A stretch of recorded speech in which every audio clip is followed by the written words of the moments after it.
hunger and thirst for righteousness, for they shall be satisfied. They shall be full, they shall be satisfied. Okay?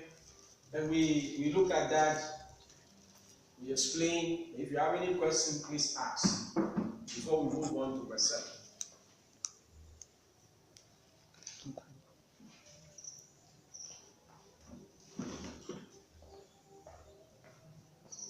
If you have any question, Matthew chapter 5 verse 6. If you have any question?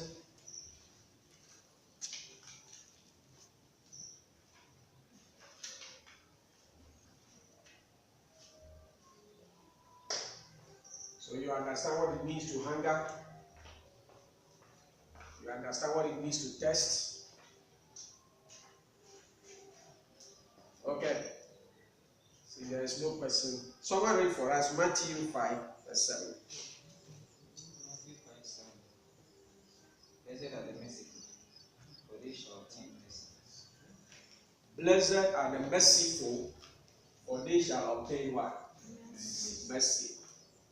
Blessed are the merciful, for they shall obtain mercy. When they said mercy, what is the meaning of mercy?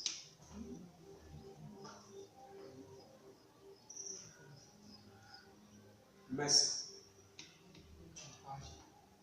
Compassion, yes. Pardon, yes. The tendency to forgive. The tendency to forgive. Yes. Let's hear some lady too. Sister. Mercy.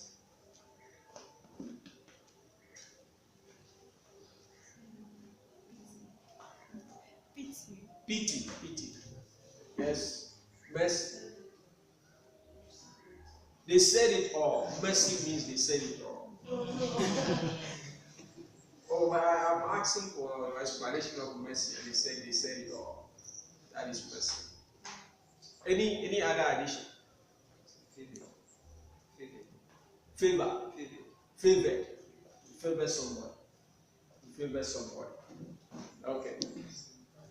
Often someone has done something wrong to you. Someone has hurt you. Someone has insulted you. Someone has ridiculed you. It might even cause you to be sacked from your workplace. Or because of that person, you were sacked from the school. And then you suffer, you struggle. And then one day you are in your office.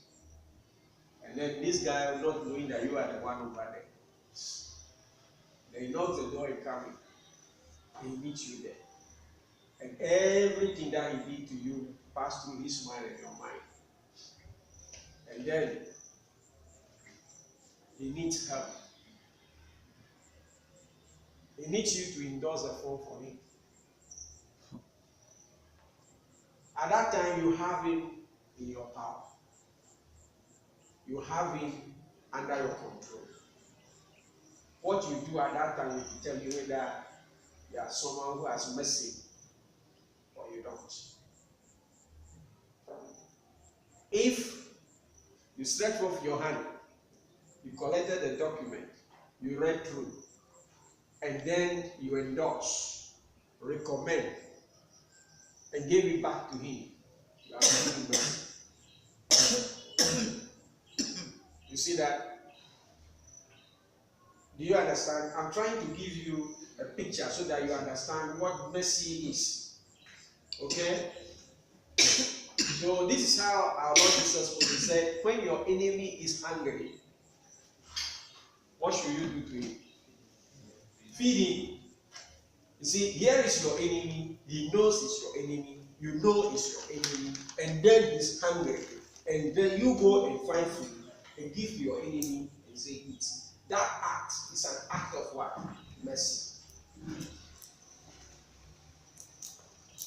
And he said, if it's what? Thirsty? Give you what? Okay. And he said, if you are persecuted by someone, what should we do? Should pray for the person. Instead of saying God curse you, you say God bless you and save you. So a merciful person is the one who pardons, who forgives, who shows kindness, who shows pity and consideration to someone who does not deserve it. Is that clear? It's clear now? Okay. Is there any question about the explanation of what mercy is before we start going into the Bible?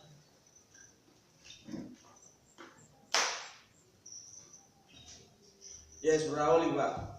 You have something in mind? I'm laughing about it. So let's hear it.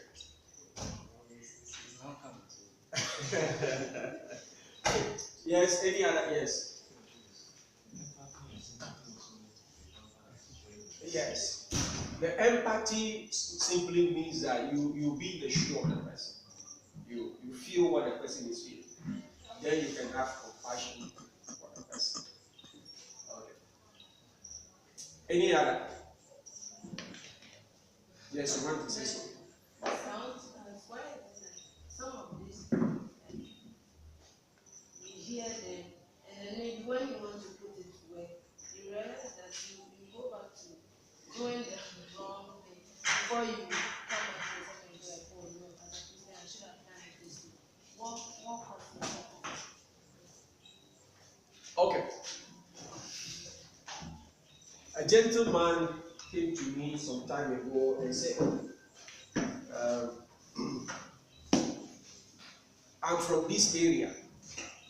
We have a lot of coconut oil there. I was doing coconut oil before I came to Accra. I don't want to say so much.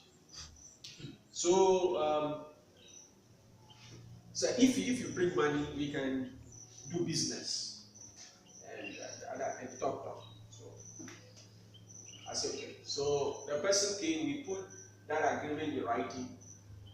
I signed, he signed, and my wife witnessed. So I gave him the money.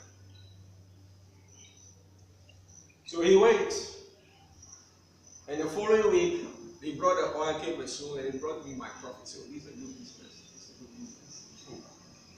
Then he went, the week passed, nothing happened. Another week, nothing happened.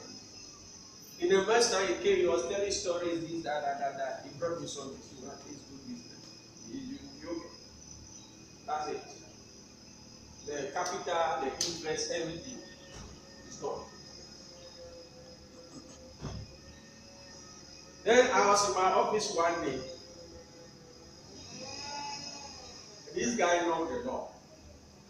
And I said, come in. And he came in. Then he saw me and I saw him. In fact, he just was very bad. So I told him, oh, please sit down. So he sat down. What can I do for you? He said, I had an opportunity to go and do further studies in the US. And when I applied to the school said I should do the recommendation. And unfortunately, it's the school that said I should give the recommendation. Like he wouldn't have done. And he knew that this is not going to work. So I asked him, you are going to US to this week? So yes. Give me the phone, let me look at it. He gave it to me, I read through it. Then I tick the places that needs to be ticked. And then there's a place, do you recommend him for this program? Do you highly recommend, or you recommend him with reservation? You don't recommend him at all. I say, I highly recommend him. And I signed. And I fold it. Originally, he's not supposed to see it. I'm supposed to do everything, put it in an envelope, seal it, stamp it, and sign on it, and give it to him. I hand it over. He couldn't stand up to walk. So I walked around here and came and said, bro, please stand up. So he stood up. And he left. I haven't seen him up to today. I didn't ask him for the money. He didn't also talk to me about the money. So Sometimes the things that we read is not that we just see it. It happens in real life. It works. The question is simple. Do you have the Spirit of God in you? If the Spirit of God is in you, it is going to tell you what is the right thing for you.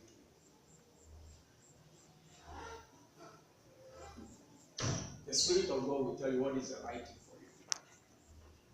And you have to obey and do it. But if it is your flesh that is leading you, your flesh will tell you, if you do this, you are stupid. This guy will laugh at you, and you continue doing it. You take advantage of it. That is what your flesh will tell you. Okay? Any other question? We are talking about Matthew chapter 5, verse 7. Blessed are the merciful, for they shall receive mercy, or they shall obtain mercy, or they shall be shown mercy, depending upon the version you are using. Okay? Then let's read some few texts. First of all, let's look at James chapter 2, verse 12 to 13. Anyone can read for us. James 2, 12 to 13. James chapter 2 from verse 12 to 13. Yes. They speak and act as those who are going to be judged by the law that gives freedom. Verse 13. And it says, because judgment without mercy will be shown to anyone who has not been merciful, and mercy triumphs over judgment. Okay. It said God is going to judge us. But they are telling us how He's going to judge you. He said, if you be showing mercy to people, God will also show you mercy. But if you don't show mercy to people, God will also not show you mercy. And He says what? Mercy triumphs over what? To judgment. So that is what the Spirit of God is telling us in James 2:13. Let's read it again. Another version. For judgment 13. Yeah, you read the 12 and 13. So speak, and so do as those who will be judged by the law of liberty. For judgment is without mercy to the one who has shown no mercy. Mercy triumphs over judgment. Okay. It said, so speak and do. He didn't say speak, and he didn't also say do. He says speak and do. Speak and do. So whatever you say, you must do. Speak and do. You hear? Good. Speak and do. And what are you supposed to speak and do? Are we here? What are we supposed to speak and do? Mercy. For judgment is without mercy to the one who has shown no mercy. Mercy triumphs over judgment. What happened in the world is that when someone has done wrong to you, they want you to judge the person. And you hear people saying that without justice, there will be no peace. You'll be hearing that. Something is in them is telling them that, look, don't be a fool. If someone wrong you, pay him back so you know that it's a wrong thing. You shouldn't do it next time. God says show mercy. And He said mercy triumphs over them. Many people don't know that when you give mercy to people who don't deserve it, they feel very bad. Very, very, very bad. It's only people whose heart has become callous. Very hard. You don't have any feeling. Then they don't feel it. But the key thing here is that I say God is going to judge us and judge you individually. And he said, if you have been showing mercy while you are alive here, when the day of judgment comes for him to judge you, he also show you mercy. But if you have been a good judge here, you don't show mercy, he too is going to judge you through mercy. And you remember what it says, that it's what you sow, it's what you reap. And when you give, you receive. Good measure, pressed down, running over. It's not only tithe and money. Say whatever you give. So you give mercy, God will also show you mercy. The others will show you mercy. If you are hard and wicked to people, God will be hard and wicked to you. And others will be hard and wicked to you. So what you sow is what you are reaping. Okay. I want to ask a question. Please go ahead. The scripture says that don't spare the rod and spoil the child. Yeah, that's your child. Yes, I have a son who always steals my money, and I always forgive him. Then one day, I got hold of that son because of what he has done against me, and I disciplined him. Have I showed him mercy, or what have I done? And I don't know which day, was it Tuesday that we read Hebrews chapter 12? it was Tuesday. Yeah, Tuesday. Tuesday that we read Hebrews. God says that if you are my child and I love you, Now, you've done wrong thing, I'll discipline you.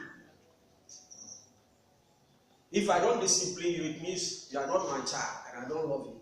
So even the So it's good you are saying that God said, don't spare the rod and spoil your child. Mhm. Look, even your child who is a thief, you always show them mercy. But another person's child who is not even a thief, showing mercy to that is not easy. So for a family, a child is a different story. You have to bring them up upright.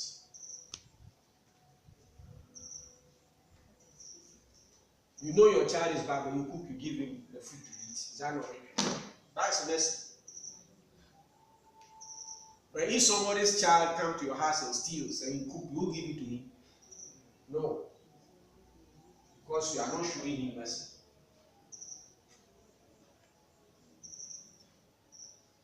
So for your child, discipline the child. That is showing him mercy and love. Yes. And what about somebody's child staying with me? Can't I show that? Yes, you should. As long as the person is with you, it's your child. You are a mother and a father to the person. The person does wrong as you discipline. Let's say the person has stolen your things and run away. You haven't seen him again. And he's now 20 years old. And then he has come. And then you are supposed to help that person. You say, look, 20 years ago you stole my things. Walk away from here. So you should come and stay in my house again. Yes. Whoa. Mercy. Look, some of the people who stay with you and left have even got married and brought forth. Have they not still been crying if they had the opportunity, they want to come back? Only their husbands will not give them a chance. They still want to come back. They realize you are a good person. They cry, they send message. So that is them. So the person should come and stay with me again. I should What not about answer. the person still needs No, the I'm money? not supposed to answer you that question. You are just supposed to answer. Say, if you show mercy, mercy will be shown to you. You have been doing wrong. And then should God allow you to come and stay with you? Yes. And you see, this is how he said, if you show mercy, I'll show you mercy. So you may not be stealing, but you are doing something wrong against God. Should God allow you to come and stay with you? Yes. Come and stay in his house. You are expecting him to show you mercy. Yes. You say, okay. Are you asking questions? Yes. Sometimes you have to look at the discipline as well. Sometimes to someone who will discipline the child, I think that will also turn into sin. Yes. So we have to look at that. Okay.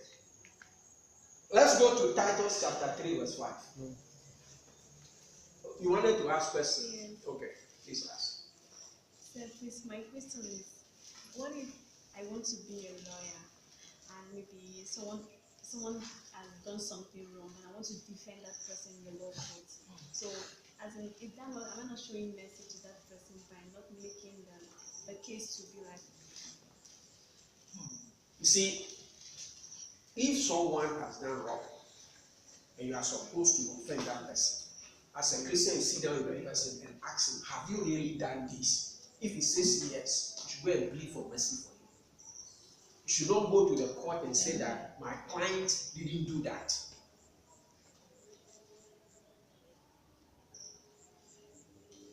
So all you do is that you call the other person's lawyer and you sit down. You don't even go to court. Even if the case has gone to court, you can withdraw it. So you sit down with the other person, look, my client agreed that he has done this. So let's settle this. And it's done. And you have still done your law, this thing. But people know you stole. You confess to them you stole. And then you go there and say, my client never stole. You think God in heaven is going to accept that? And then you are defending, and then you use some technicality in the law, and they set the person free, and they carry him. Then you say, me, I'm a lawyer, I don't lose the case. You get to heaven. Gate, and you find out that they show you hell gate where people who don't lose cases. So there are many times that cases go to court, and the lawyers just go to the judge and withdraw the case and settle it because their client has accepted that. If it's a criminal case, you will not be withdrawn. So you tell your client to plead that I'm guilty, and they give you a lower sentence. But if you tell him don't say I'm guilty, say I'm not guilty, and then you find him later guilty, then you also contributed. say, I thought maybe when you say the truth, that is when you be sentenced the more. You said? I thought maybe when you say the truth, that is when you be sentenced the more. No. If you plead that yes, you have committed a crime, and the rest, they give you a lower sentence. Yes? Please, I wanted to find out if somebody is older than you and the person does something wrong like this, and the Bible says justice is also good. You must all understand. Oh, okay. Read Micah chapter 6, verse 8.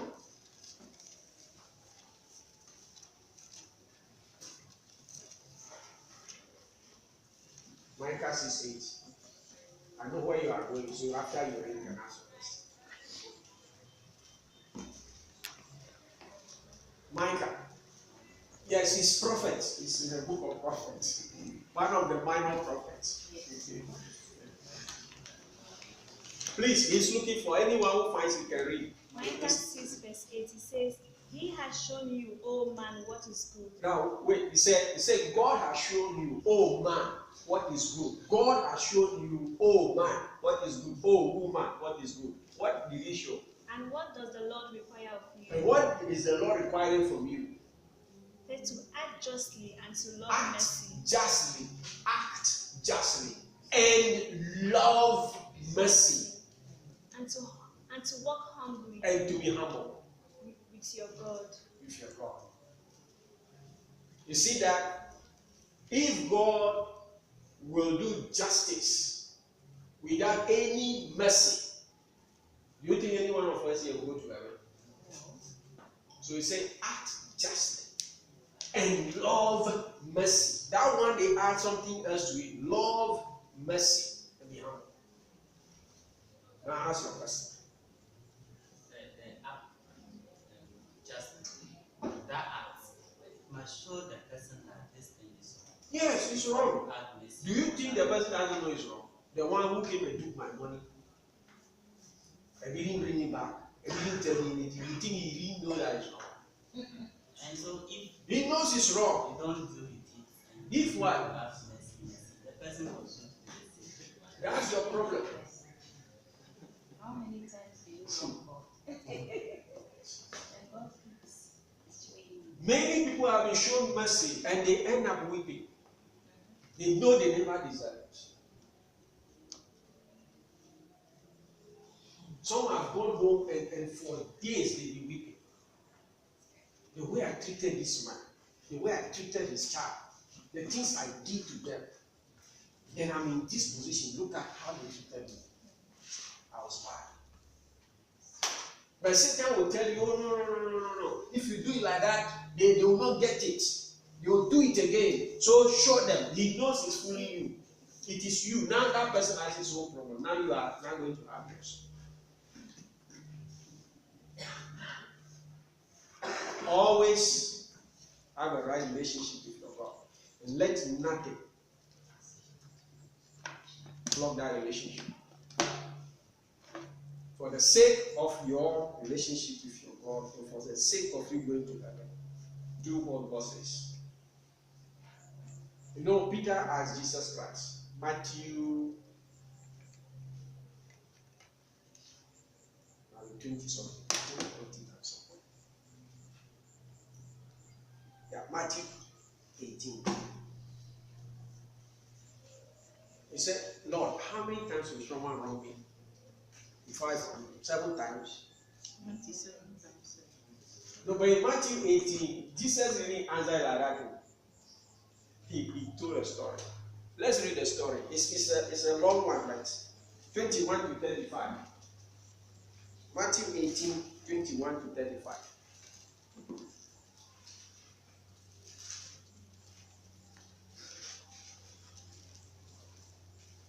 It's time.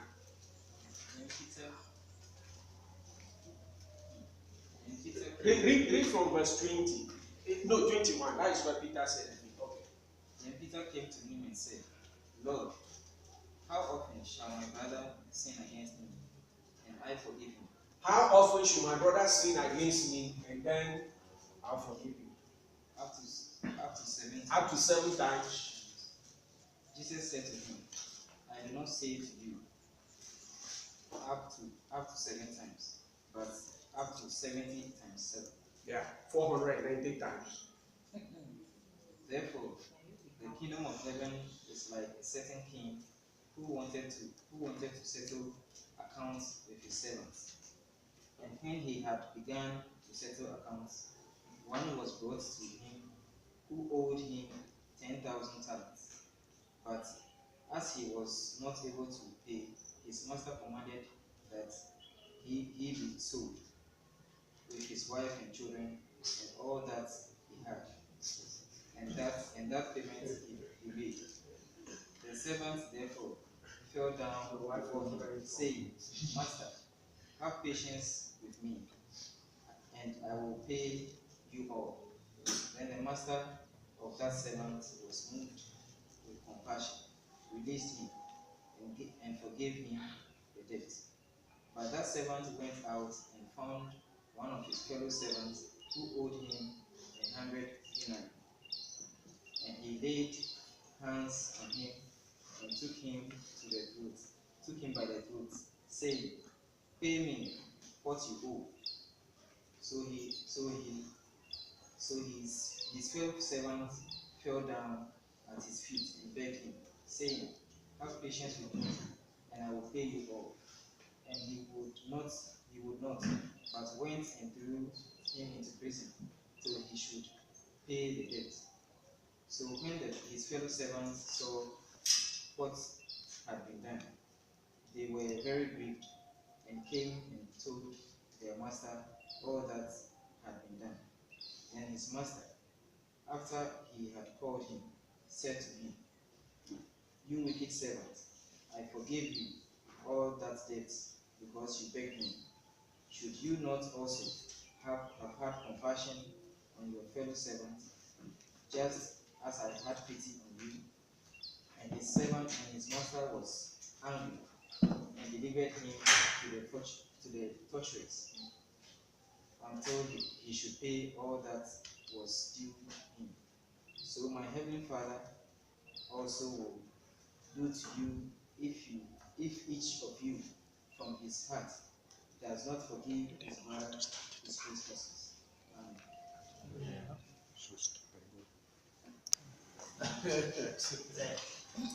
Yes. This is where the man has forgiven this one, and this one is unable to forgive his fellow servant. And he did that, and the man came back and It's not the man, he's talking about God. He was using God in that story. God has forgiven you, so you should also forgive. You refuse. Didn't we read here? It says that blessed are the merciful, for they shall be shown mercy. Haven't we read that? So they show you mercy. You don't want to show mercy because you are changing my mind. I'm not showing mercy. Yes. Yes. Last time when we say a lot of Christians are going to hell, some of you really said you are not happy. Christians are wicked. You don't want to show mercy. And God said, fine, I've shown you mercy, I said you don't want to show mercy. So I've changed my mind. You say, hey, the very place we are in, go to Matthew chapter 6. And see what the Lord said there. Matthew 6, let me take the verse for you. Verse 14 and 15. Matthew 6, verse 14. If you forgive others the wrongs they have done to you, your Father in heaven will also forgive you. But if you do not... Do you see the word but? Yes. But if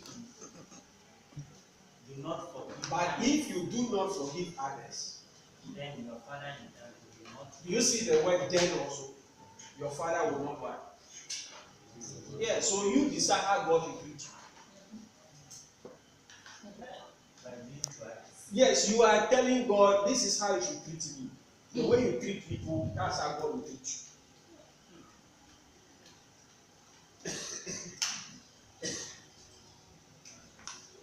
God should have mercy. So show mercy.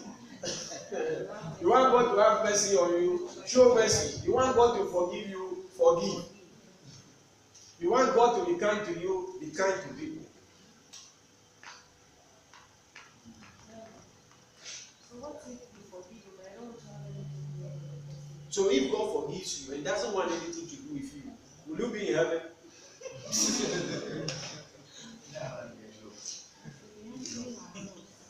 You remember how Jesus put this? He said, love your neighbor as you love yourself. Do you want to be with God? Yes. You want to go and be with God? And so, the way you love yourself, you should love your neighbor like that. So if you want to forgive the person, you don't want anything to do with you, because they are forgiven, but I also don't want anything to do with you. We'll continue next week. We haven't finished. There are a lot of scriptures for us. So, Jesus is telling us that you are blessed when you are merciful, because God in heaven also will show you mercy. Let's keep that in mind. But if you are unmerciful, God also in heaven will be what? Unmerciful to you. And I don't think any one of us want the second one. We want God to be kind, merciful, forgiving, and generous to us, and so on and so forth. So let us be. In Jesus' name, amen.